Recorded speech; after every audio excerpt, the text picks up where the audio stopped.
Assalamualaikum warahmatullahi wabarakatuh. Perkenalkan, nama saya Nur Alfi Rahmadani, NIM 0538666646 dengan Prodi Pendidikan Agama Islam UPPJJ UT Palembang, Fakultas Keguruan dan Ilmu Pendidikan dengan MK Nahu dan Sorof. Jadi, pada sesi ketiga ini, saya diberikan tugas untuk membaca bacaan dan menganalisis bacaan yang telah saya buat pada tugas 2 kemarin. Pada tugas 2 kemarin, saya diberikan tugas untuk membaca bacaan dan memberikan harokat serta syakal pada bacaan Al-Madrasatu fi Yaum. Inilah bacaannya. Kana Abu Khalidin mu'alliman fi afdhali madrasatin fil Madinah. Fi sabahi yaumil ahad, ذهب أبو خالد وأخو سليم إلى المدرسة. رأى الطالب 3 كتب و5 أقلام على المكتب. دخل الأطفال الفصل ليتعلموا النحو والقراءة. لا يلعب الطلاب في الفصل بل يكتبون الدروس بجد ولم يغب أحد فكل الطلاب حاضر. كان أبو جيد سعيدا لأن ولده نجح في الامتحان. إن زيدا أكثر الطلاب اجتهادا وأسرعوهم فهما. ثم قرأوا الدرس وكتبوا التمارين حتى ساعة الظهر. بعد ذلك خرج الطلاب من الفصل وذهبوا إلى البيت. Yang artinya, Ayah Khalid adalah seorang guru di sekolah terbaik di kota itu. Pada pagi hari Ahad, Ayah Khalid dan saudaranya Salim pergi ke sekolah. Seorang siswa melihat 3 buku dan 5 pena di atas meja. Anak-anak masuk ke kelas untuk belajar tata bahasa dan membaca. Para siswa tidak bermain di kelas, melainkan menulis pelajaran dengan sungguh-sungguh. Tidak ada seorang pun yang absen. Semua siswa hadir. Ayah Zaid merasa gembira karena anaknya lulus ujian. Sesungguhnya, Zaid adalah siswa yang paling rajin dan paling cepat dalam memahami pelajaran.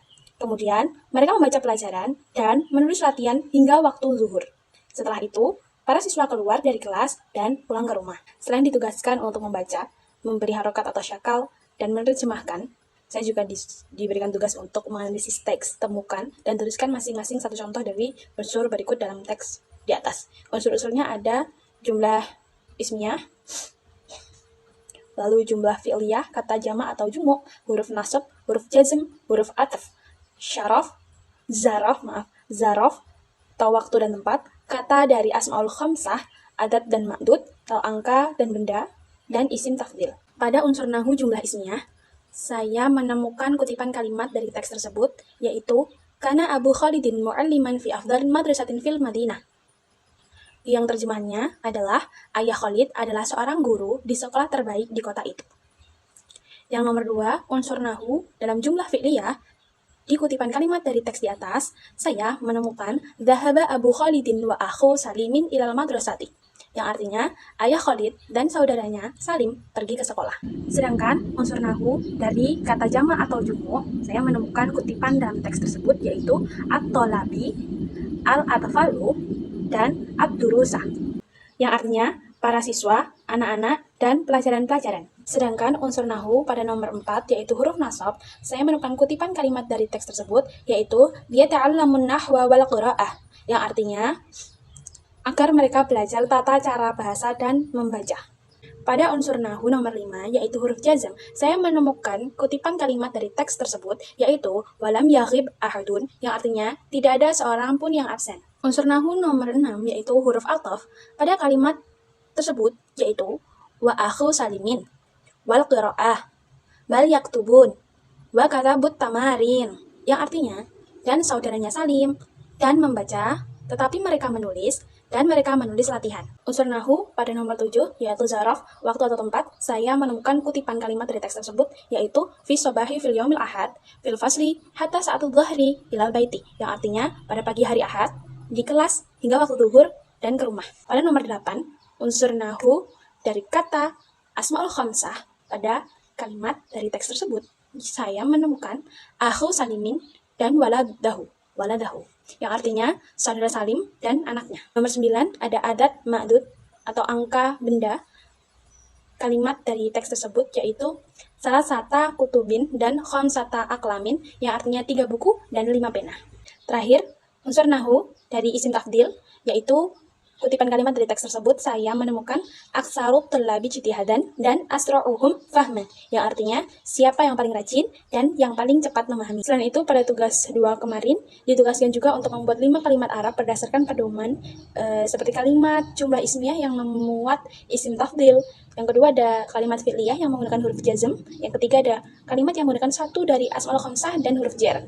Yang keempat, kalimat yang menyertakan adad dan ma'dud atau angka dan benda yang dihitung. Yang kelima ada kalimat yang menggunakan zarf zaman atau keterangan waktu. Nomor 1, kalimat jumlah ismiyah yang memuat isim tafdil. Contohnya adalah al-ilmu anfahu minal mal, yang artinya ilmu lebih bermanfaat daripada harta. Yang kedua, kalimat fi'liyah yang menggunakan huruf jazm. Contohnya in tajlis ajlis, artinya jika kamu duduk, aku akan duduk.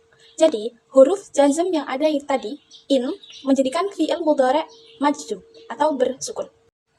Huruf jazm in ini, yang in, menjadikan fi'il mudhari' menjadi majzum atau bersukun. Nomor 3, kalimat yang menggunakan satu dari asmaul khamsah dan huruf jar, yaitu contohnya marartu bi abika, yang artinya aku lewat berpapasan dengan ayahmu.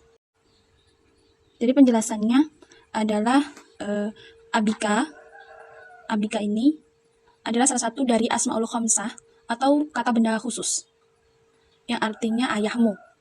Huruf jar yang dipakai adalah bi abika. Bi ini adalah huruf jar yang artinya adalah dengan, dan menyebabkan kata setelahnya menjadi majrur dengan tanda kasrah di akhir kata. Jadinya, abun, yang pertama abun, berubah menjadi abika ketika jar dengan huruf bi, ketika dijar dengan huruf bi ini. Nomor 4, kalimat yang menyertakan adad dan ma'dud, angka dan benda yang dihitung, contohnya adalah ra'aitu khamsata talabin. Artinya saya melihat 5 orang siswa. Untuk nomor 4, yaitu kalimat yang menyertakan adad dan ma'dud, angka dan benda yang dihitung, saya memberikan contoh ra'aitu khamsata talabin. Mana adad dan mana ma'dud? Adatnya khamsata. Khamsata itu artinya 5, sedangkan adat artinya angka. Angka berarti 5. Khamsata ini artinya 5, berarti adatnya khamsata. Lalu, mana ma'dudnya? Ma'dudnya yaitu tolabin. Kenapa tolabin? Karena ma'dud artinya adalah benda yang dihitung. Sedangkan tolabin ini artinya siswa.